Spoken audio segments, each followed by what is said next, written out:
It's now been 3 months since the tragic events in Newtown, Connecticut. 3 months since we lost 20 innocent children and 6 dedicated adults who had so much left to give. 3 months since we, as Americans, began asking ourselves if we're really doing enough to protect our communities and keep our children safe. For the families who lost a loved one on that terrible day, 3 months doesn't even begin to ease the pain they're feeling right now. It doesn't come close to mending the wounds that may never fully heal. But as a nation, the last 3 months have changed us. They forced us to answer some difficult questions about what we can do, what we must do, to prevent the kinds of massacres we've seen in Newtown and Aurora and Oak Creek, as well as the everyday tragedies that happen far too often in big cities and small towns all across America.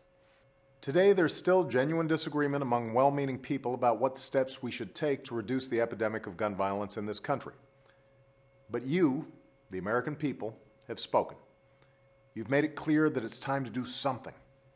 And over the last few weeks, senators here in Washington have listened and taken some big steps forward. 2 weeks ago, the Senate advanced a bill that would make it harder for criminals and people with severe mental illness from getting their hands on a gun, an idea supported by 9 out of 10 Americans, including a majority of gun owners.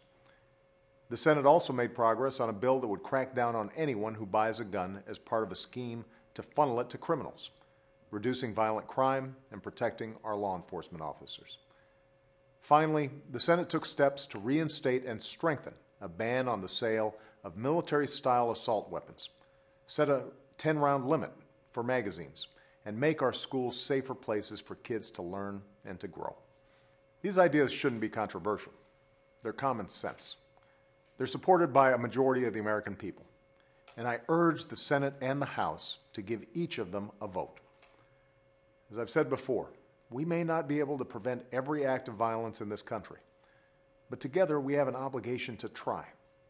We have an obligation to do what we can. Right now, we have a real chance to reduce gun violence in America and prevent the very worst violence.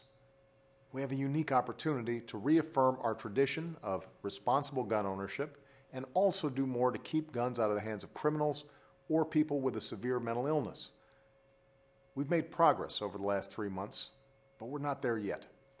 And in the weeks ahead, I hope members of Congress will join me in finishing the job for our communities and, most importantly, for our kids. Thanks.